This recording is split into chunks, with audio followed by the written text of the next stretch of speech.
وزیر اعلیٰ پنجاب مریم نواز نے لاہور میں ایک تقریب سے خطاب کرتے ہوئے طالبہ کے لیے اسکالرشپ پروگرامز، قرضے اور دیگر اہم اقدامات کا اعلان کیا ہے۔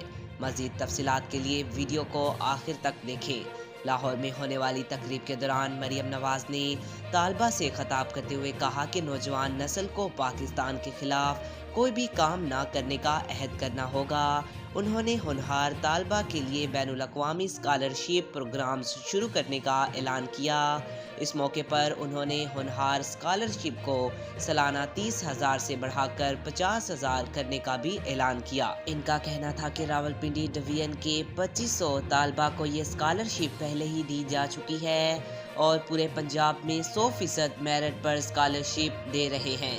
وزیر اعلیٰ نے کہا کہ نوجوان کو سیاسی وابستگی سے بھلاتر ہو کر اسکالرشپ دی جا رہی ہے۔ ساتھ ہی انہوں نے یہ بھی کہا کہ نوجوانوں کو 3 کروڑ روپے تک قرضے دیے جائیں گے تاکہ وہ روزگار کے مواقع پیدا کر سکے۔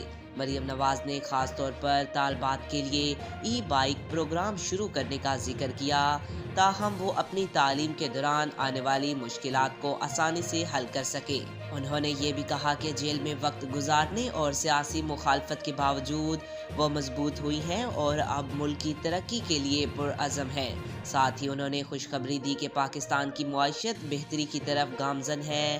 چین کے بڑے بزنس ہاؤسز بھی پاکستان میں سرمایہ کاری کے لیے تیار ہیں اور نوجوان کو روزگار فراہم کرنا ریاست کی ذمہ داری ہے۔ مزید خبروں اور اپڈیٹس کے لیے ہمارے چینل کو سبسکرائب کریں، اس ویڈیو کو لائک کریں اور کمنٹس میں اپنی رائے ضرور دیں۔